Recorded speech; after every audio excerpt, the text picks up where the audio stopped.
Between Western psychology, psychiatry, and psychotherapy and the so-called religions of Asia, there is common ground because both are interested in changing states of human consciousness.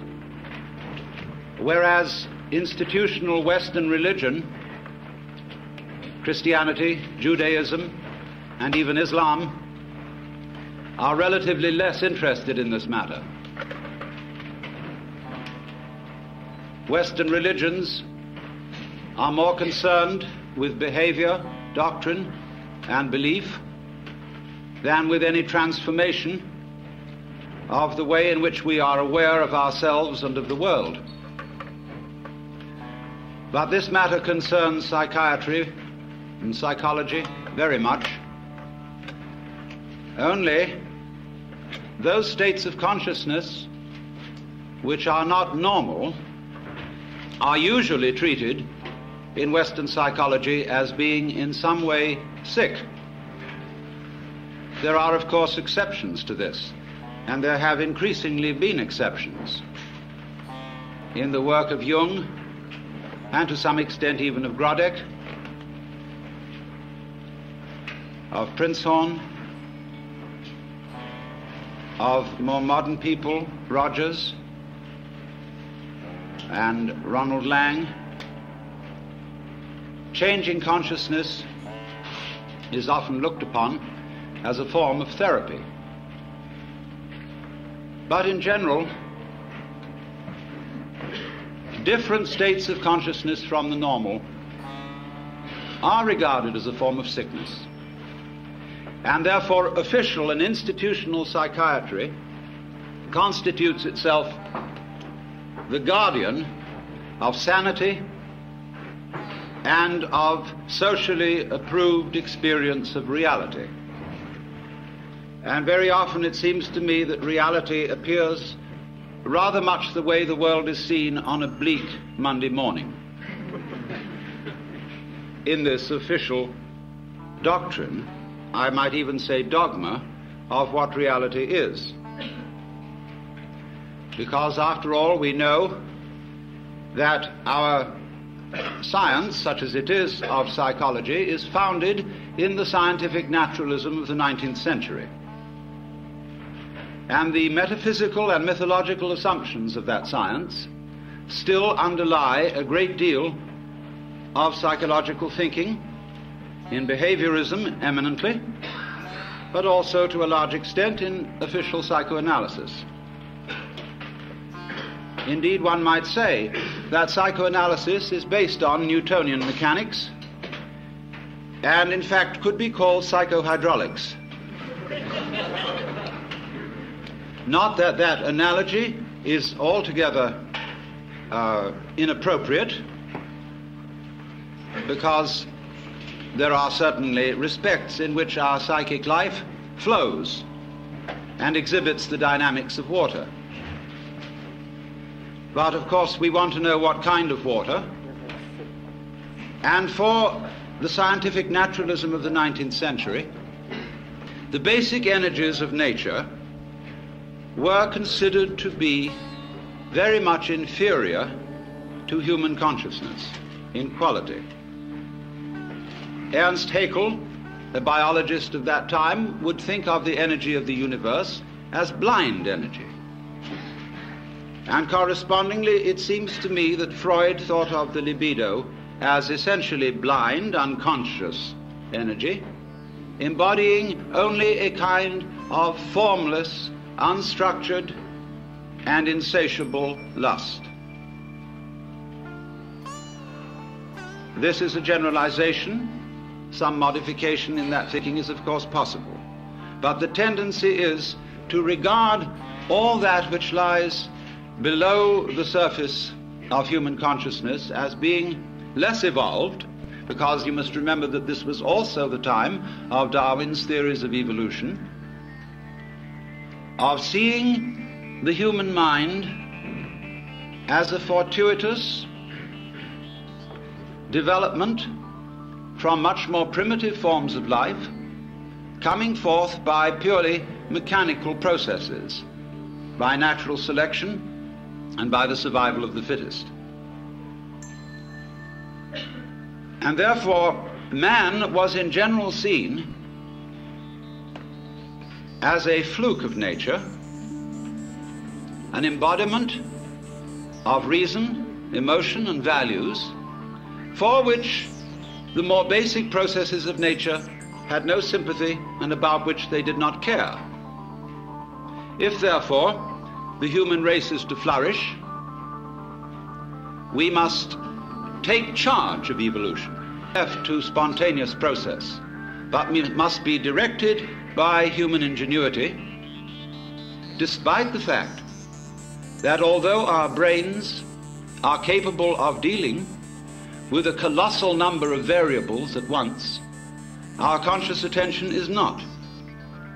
Most people cannot consider more than 3 variables at the same time without using a pencil.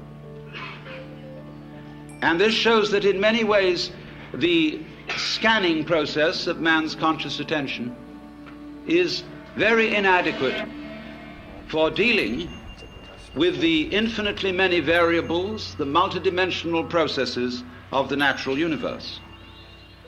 However, a serious attempt has been made, and scientific naturalism issued in a fantastic fight with nature,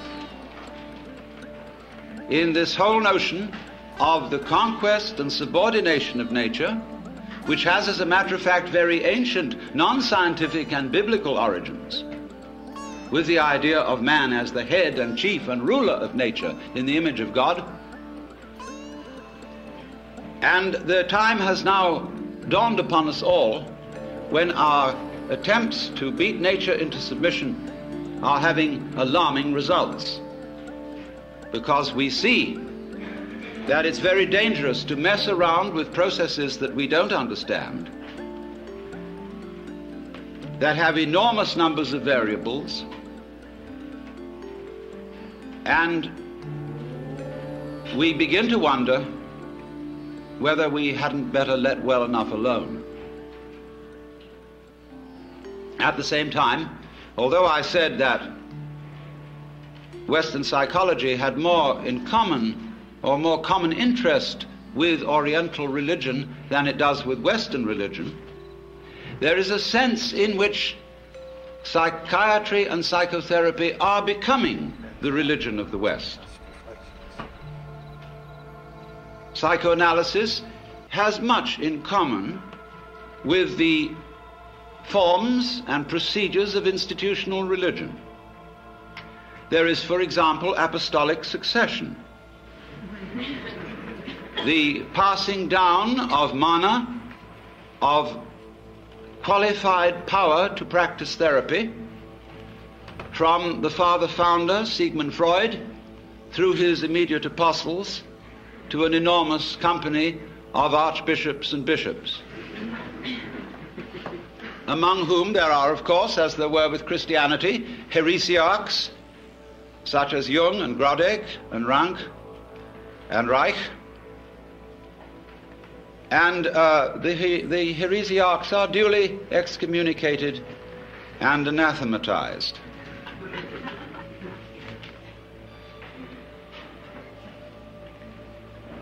There are rituals, as there are also rituals with religion.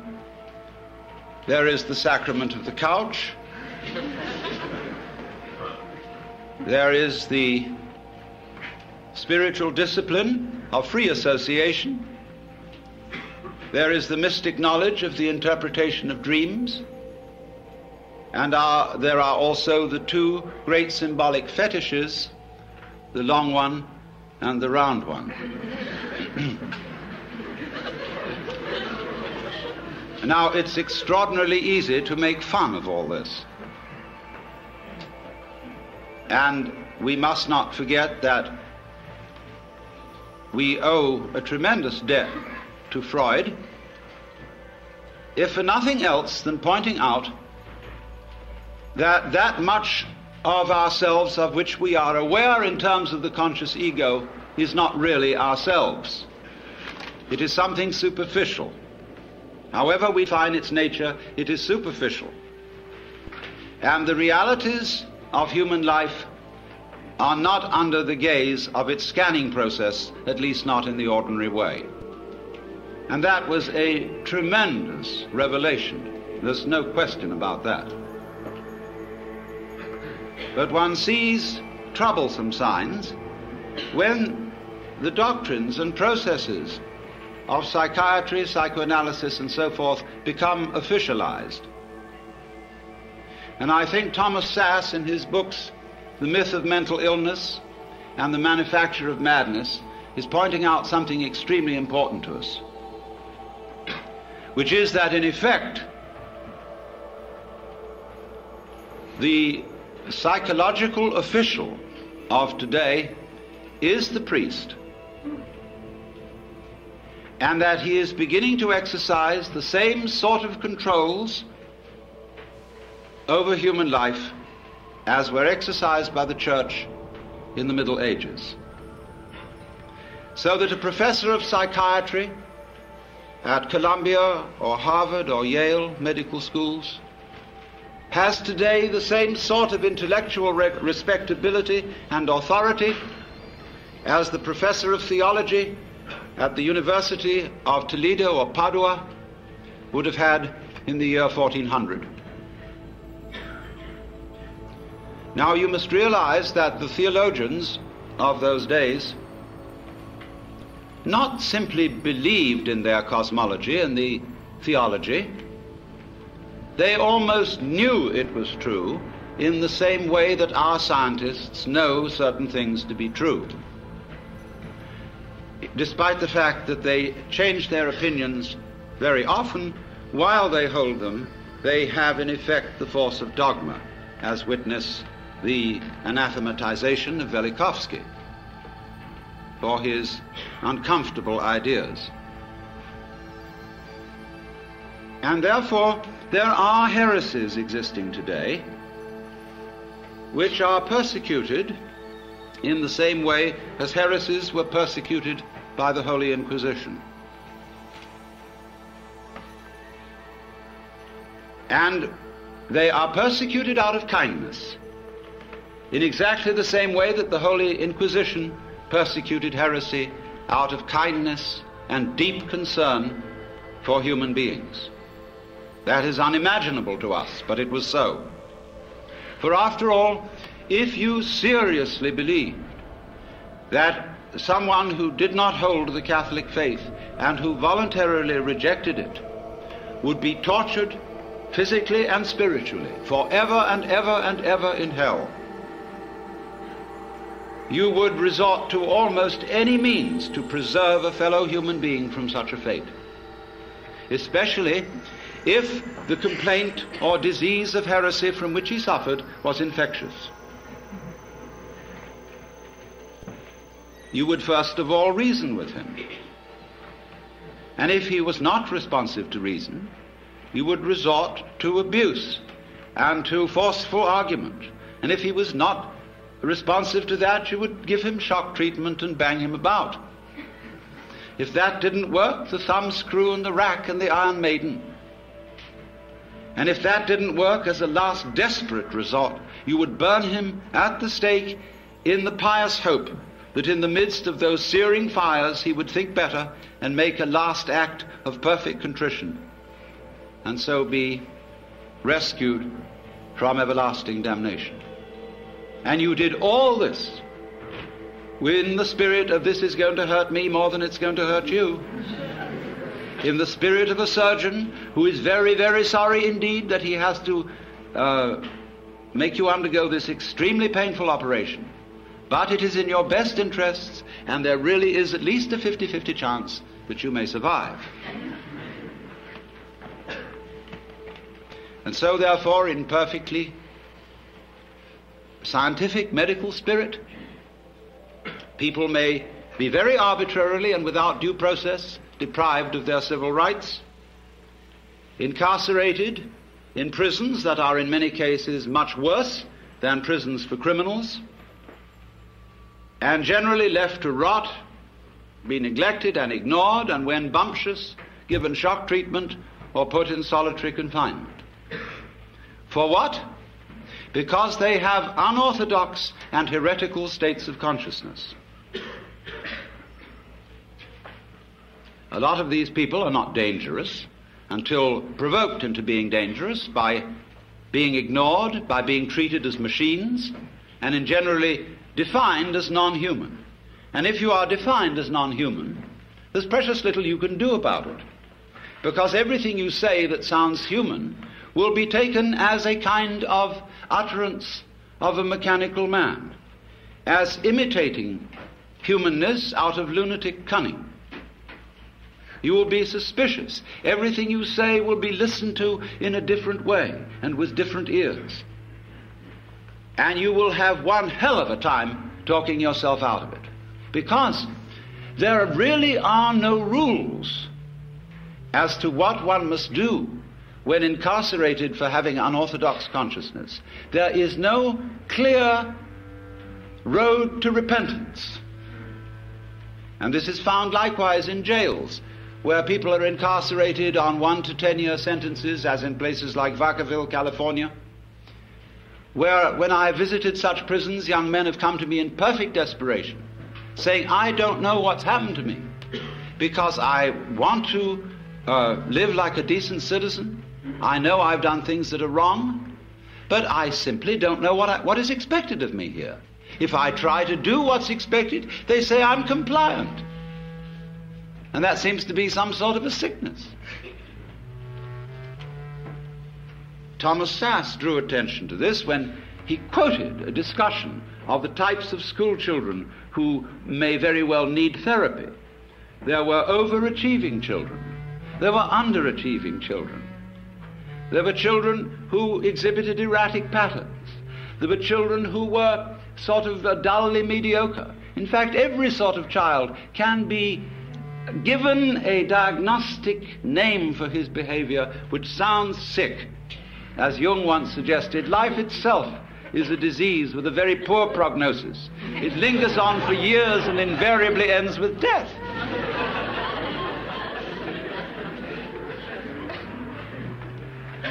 And I submit that in our present knowledge of the human mind, such power in the hands of psychiatrists is amazingly dangerous.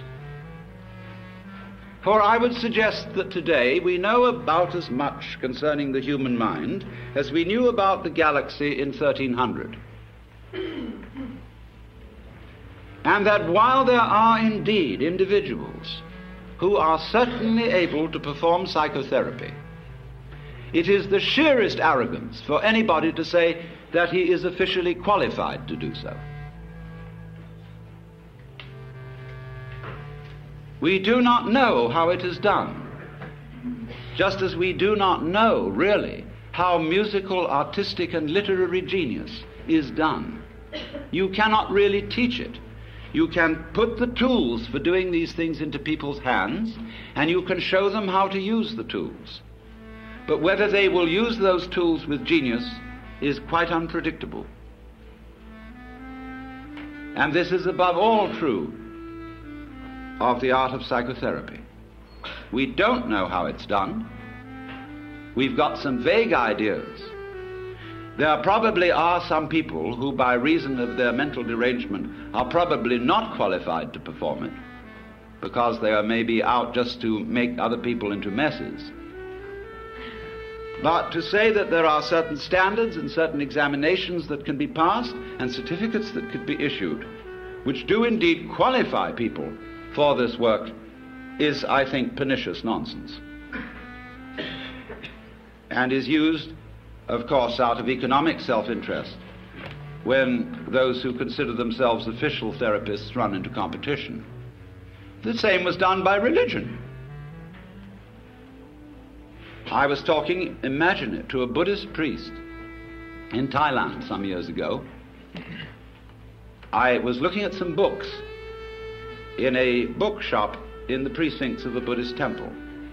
And I was wandering over, and I noticed a book on a certain form of Buddhist meditation. And I murmured, Satipatthana, which is the name of a certain kind of Buddhist meditation.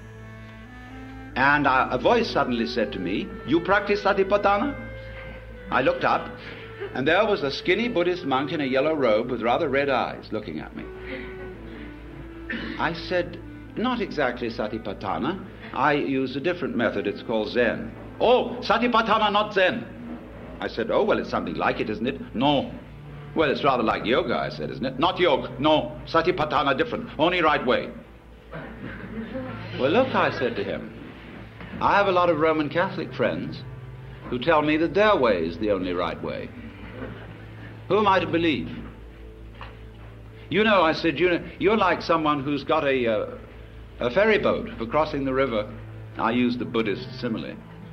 And another fellow down the stream has opened up ferry business. And you go to the government and say, he's not authorized to operate a ferry boat because he's competition to you. Let all operate ferry boats who will. And if you haven't got the sense to stay off one that sinks, it's your fault. And after all, I could say to him, you believe that everything that happens to you is your own karma. So why worry? But now, it's so interesting that since official psychiatry, and I underline that word official because I hope those of you in this audience who are therapists will regard yourselves as unofficial. At least that'll give you an out. But nevertheless, official psychiatry has curious things in common with Western religion as well as with Eastern. With Eastern, I said, only insofar as it has an interest in states of consciousness and inclines to regard other states of consciousness than the ordinary as sick. But it has one very important feature in common with Western religion. And to that, we have to go a little bit into Western religious history and ask ourselves what in Western religion, and especially in Christianity, and this goes also for Judaism, Islam, what is the great heresy? Curiously enough, the great heresy was first in the West committed by no less a person than Jesus Christ, who believed himself to be God. This, of course, will be unquestionably true if you think that the Gospel of St. John has historical value.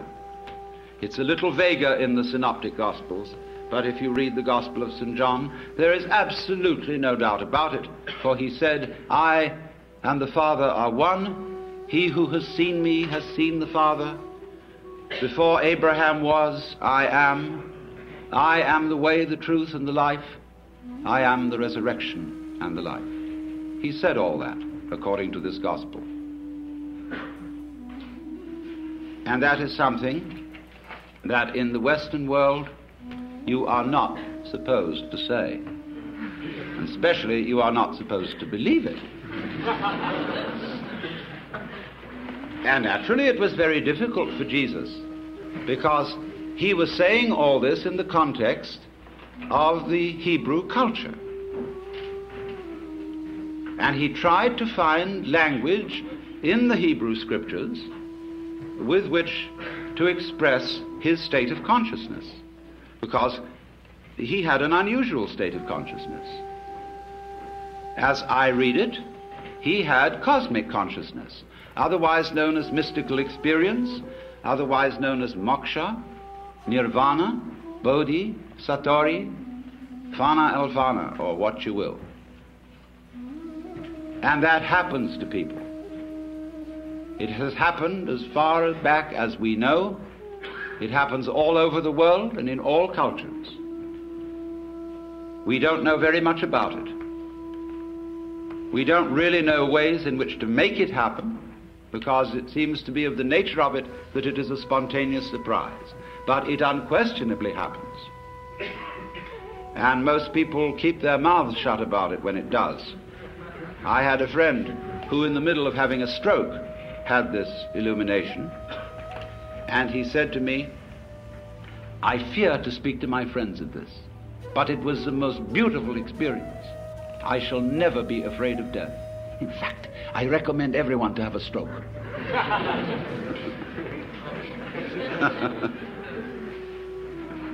This was my friend Jean Varda, lately deceased, Greek painter. But Jesus certainly had this transformation of consciousness. And he was crucified for it. Why? Because he had committed an act of insubordination and treason against the cosmic government. Because if you believe that God is a monarch, an absolute, omniscient, and omnipotent authority, shall we say a sort of cosmic ego,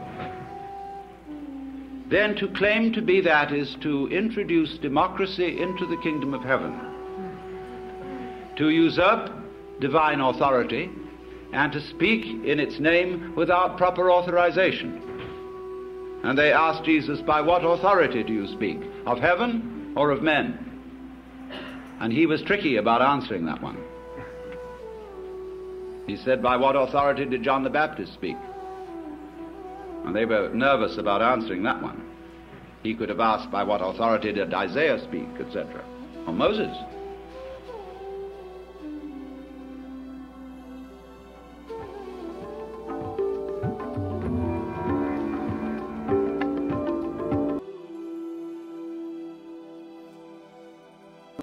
But Moses became official authority. And if you could wangle it that what you said was simply an extension of what Moses said, because Rabbi so-and-so said it, who got it from Rabbi so-and-so, who got it from Rabbi so-and-so, who got it from Rabbi so-and-so, who got it from Moses, then it's okay. Notice this, that to be an authority today in the academic world depends on documentation. It's not enough to say, for I say unto you, you must put in your footnotes. And the more the footnotes, the more the authority, obviously. So, our dissertations tend to be books about books, about books about books, and our libraries multiply by mitosis.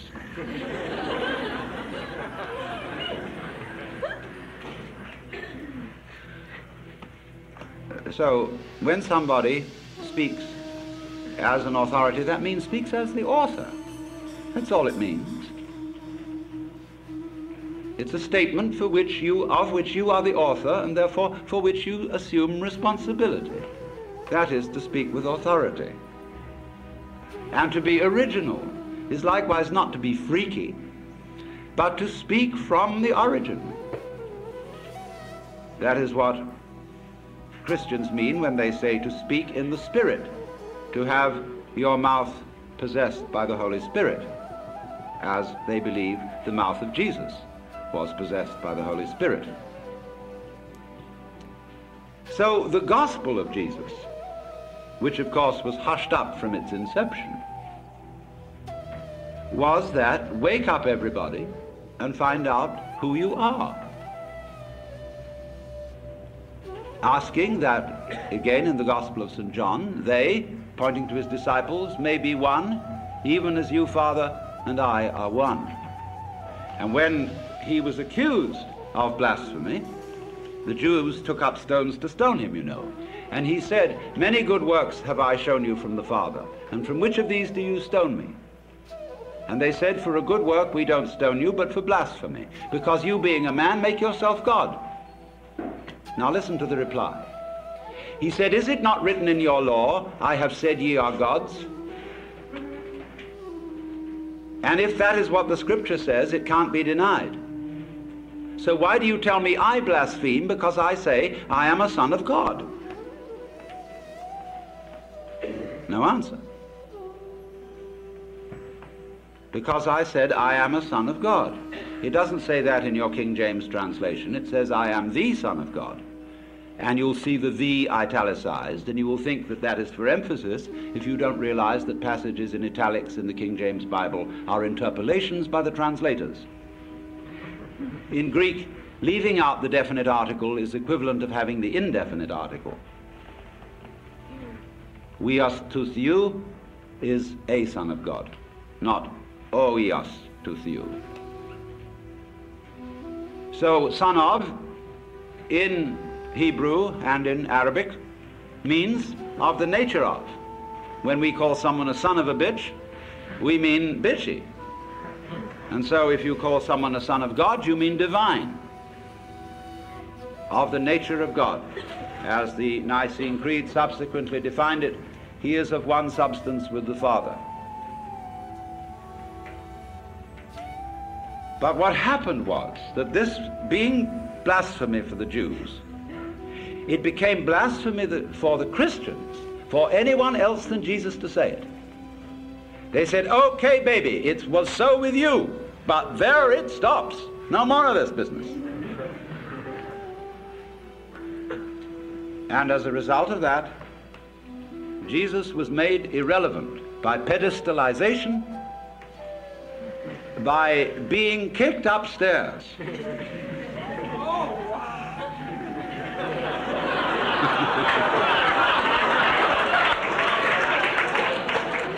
In spite of the fact that he said, greater works than these that I do shall you do.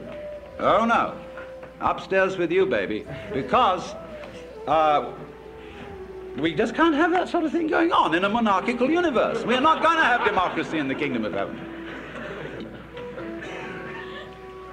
So this is why the gospel is impossible, because we are supposed to follow the example of Christ,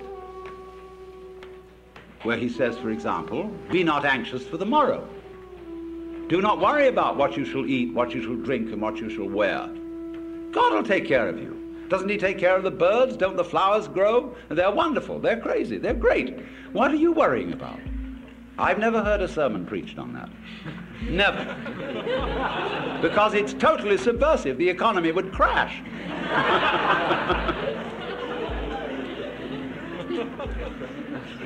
So they say, oh yes, that's all very well, but he was the boss's son. See, he had that colossal advantage. Take up your cross and follow him. Hey, but wait a minute. I don't know I'm going to be resurrected 3 days later. I can't do all those miracles. He had an unfair advantage. So how can you ask us to follow the example of Christ? But supposing he didn't have an unfair advantage, supposing that what was true about Jesus as a Son of God is true of us, only a few of us know it. And we are pretty careful to be quiet about it, lest the same thing happen to us as happened to Jesus. And indeed it often does.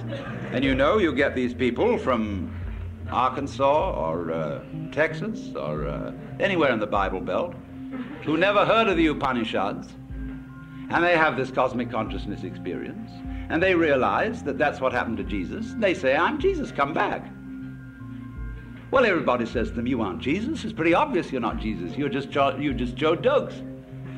Well, he says that's what they said about Jesus. He has a perfect argument, except they say you're not much of a Jesus. They say, all right, if you're Jesus, command that these stones be made bread. And he says, a wicked and deceitful generation seeketh for a sign, and there shall no sign be given.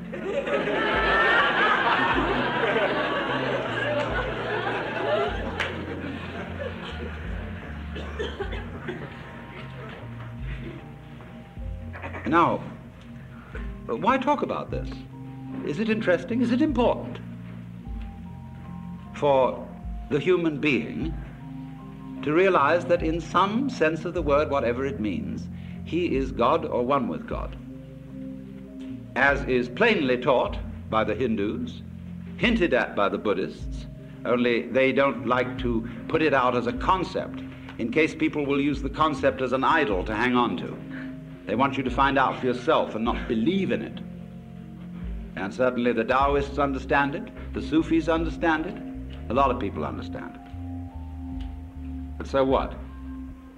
Well, the importance of it is this, that to know that you are God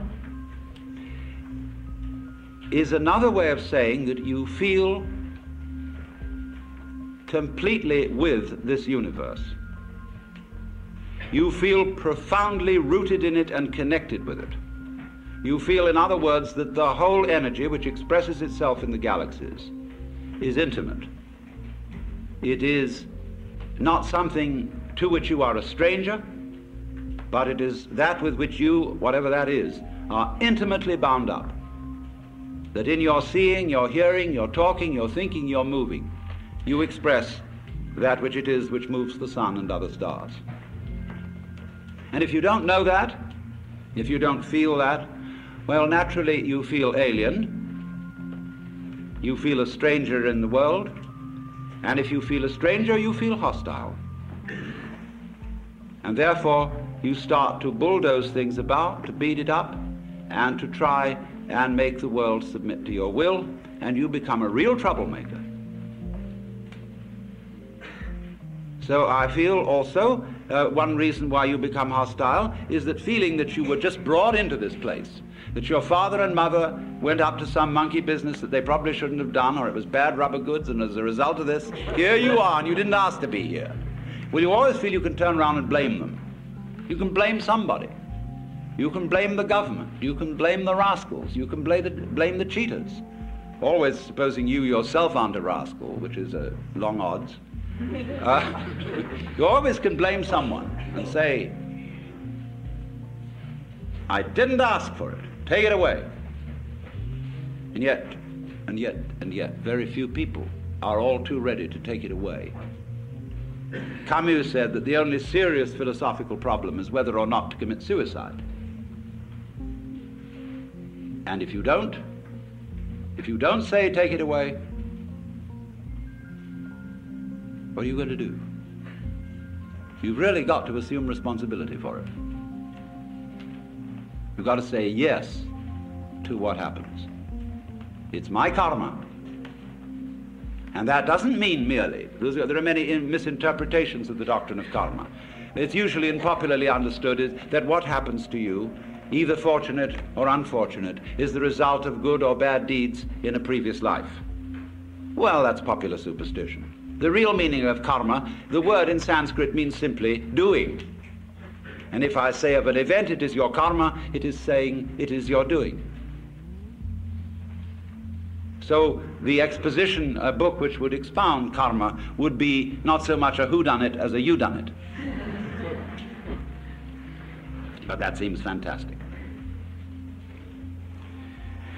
Now, therefore, what I propose we do is that we, instead of just ideologizing, we have a clinical experience. You know, in psychiatric school, in medical school, it's very usual for a doctor to bring a patient out in front of the students and talk with the patient. As a kind of demonstration, he says, I want you to recognize the difference between a psychopath and a manic depressive or a schizophrenic or something. They don't know what all these things mean. And especially the schizophrenia. And so he has a dialogue with the patient right there.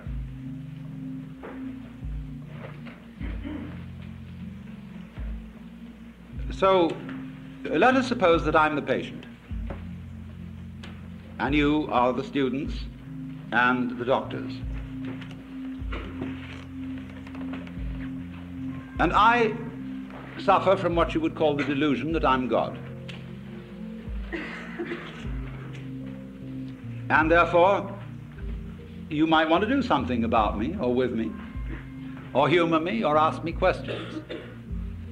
And so I'm perfectly willing to submit to your examination and your treatment, and invite you to help yourselves.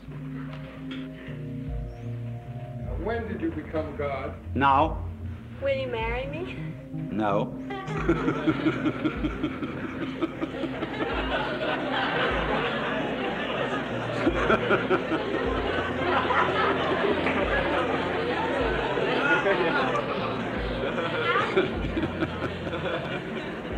Yes. God, do you sleep on your stomach or your back? Sleeping is like politics. One sleeps on the right side, and then when you're tired of that, you sleep on the left. When you're tired of that, you sleep on your back, and when you're tired of that, you sleep on your stomach. And it is thus that the world goes round.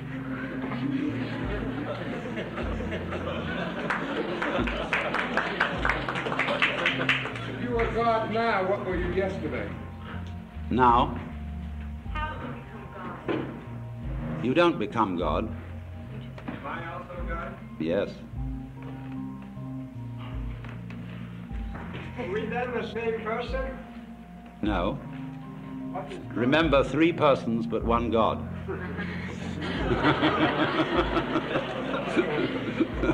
God, could you tell us a little about Satan? Could I tell you a little bit about Satan?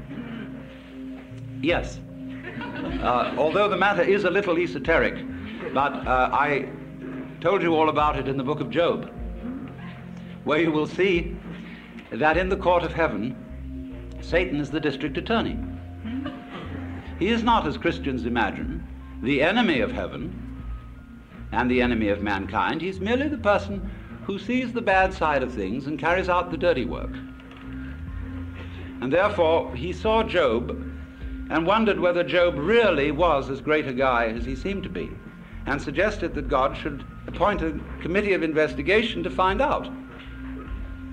And the committee did its work very thoroughly, but the case went against Satan because it was proved in the end that Job was an honorable man. Now you notice that although we pay the salary of the district attorney, whenever there's a great criminal case before the public eye, people begin to take the side of the underdog. And the prosecutor always has less public sympathy than the defense, except in political trials. On the right hand of God, and you know the defense is always on the right hand of the judge in court, is our only mediator and advocate, which is a phrase referring to Jesus Christ our Lord. So there is the defense and there is the prosecution. And it is the function of Satan to be the prosecutor. There is a good deal more to it than that, because before all this started, as in a stage play, there was an arrangement in the green room before coming on stage in which certain things were understood, but that are only to be revealed when the curtain goes down at the end of the play. Is Job God too? Yes, but he doesn't know it. God, why do you hide from the sight of so many? Why do you hide? It's for the same reason you're hiding. God, did you create man Yes. as God? Who else? Man free will. What? Man free will. Man has free will to the extent that he knows who he is. Not otherwise. Where did you get free will from? Where I got it from. Does a woman have free will too? Yes. To the extent that she knows who she is, yes. If man has free will to know just what he is, and man is God, then you'd say that you are no more than any God in this room, or any man. That is correct. I'm no more God than any of you. Then you only have the power to know who you are. Well, that is saying quite a bit, yes. What is not God? What is not God? There is nothing that is not God. How do you learn who you are? It's like waking up from a dream. After a while, one's experience begins to have what I would call a haven't we been here before feeling. Going round and round and round. And then you begin wondering, where am I going? And to answer that question, you have to try and find out what you want. And so I went into that very thoroughly. What do I want to happen? And, of course, as soon as you ask yourself that, you begin to fantasize. And our amazing technology is, of course, an expression of human desire for power, for what we want to achieve. So I simply set myself to thinking through how far we could go.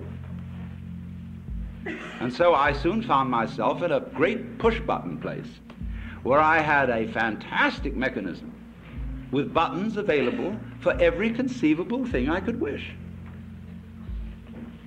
So I spent quite a bit of time playing with those. And science fiction wasn't in it. You know, you go going like that, and here is Cleopatra.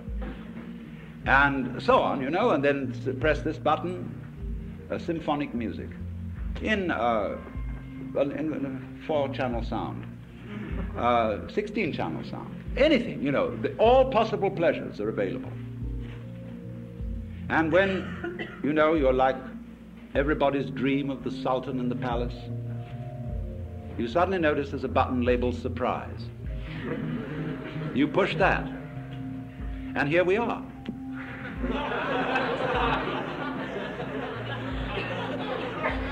Is boredom a problem?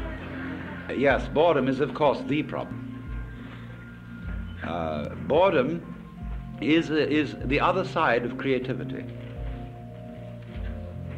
And the energy of creation has as its, that is the yang, the yin side of that energy is called boredom. Everything, of course, is fundamentally yang and yin. If you understand that, you really don't need to understand anything else. As God, what responsibility do you feel to ameliorate evil in the world? As God, what responsibility do I feel to ameliorate evil in the world? I begin with the point that I am responsible for the way the world is.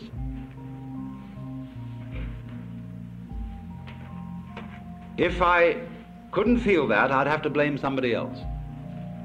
I'm not willing to do that, because I know that under various changing circumstances it might be appropriate for me to be as big a rascal as rascals have been. Now, as to improving the world is always improving. It may look to some people slow, but it's improving even when it is declining, because the world works in an undulatory process, like a wave. It goes up and it goes down, it goes up and it goes down. And it couldn't go up all the time, because if it did, we wouldn't know that that was up. So it goes down some of the time so that we can know when it goes up, because if we didn't know when it went up, it would be like being in a space where everything was light. There'd be nothing to write home about. There would be no black marks on the space, and so it would be like a piece of perfectly empty paper. Similarly, to be in a completely black space would also be a kind of unconsciousness with nothing to write home about, as there'd be nothing would make any difference. So therefore, if you're going to have black, you won't know that it's black unless you have some white, and if you're going to have white, you won't know that it's white unless you have some black. Why do you teach us all to love one another? Because if we get to that point, there won't be any of these ups and downs. We'll have to tell you. Correct, but that's not a teaching, it's a koan. A koan. A koan is a Japanese word for a spiritual problem used in Zen Buddhism, such as, what is the sound of one hand? And these problems are given to those who ask questions concerning their spiritual development. And sometimes, as St. Paul pointed out, commandments are given not in the expectation that they will be obeyed, but in the expectation that they will reveal something to those who hear them. That was St. Paul's comment on the whole Mosaic law. Yes, sir. If we accept the peace. What? If we accept the peace, try to see that we are all God. Yes. What of the hereafter? Is there a heaven? Is there a purgatory? Is there a hell? The hereafter is, of course, now. Because if you will examine it closely, there is no when else than now. And if you want to make hell of it, you can make hell of it. If you want to make heaven of it, you can make heaven of it. Purgatory, purgatory. It's all here. Always was, always will be. What is death? Death is an undulation in consciousness. How would you know you were alive unless you'd once been dead? Yes. You realize the same way that Jesus is your God, why was it unnecessary for him to have material possessions and necessary for you? It wasn't unnecessary for him to have material possessions. They said of St. John the Baptist that he was an ascetic, but of Jesus, this man consorts with gluttoners and wine-bibbers and comes eating and drinking. And when the lady Mary poured precious ointment on his feet and anointed him, they said the same thing that the members of the vestry say to the minister today. Why this great expense? Couldn't it all have been sold for much money and given to the poor? It's a problem. It is a problem, sure. But you see, in many ways, when you get down to these very deep ethical problems, where there sure is no easy decision one way or the other, you must look at the problem from the point of view of an artist.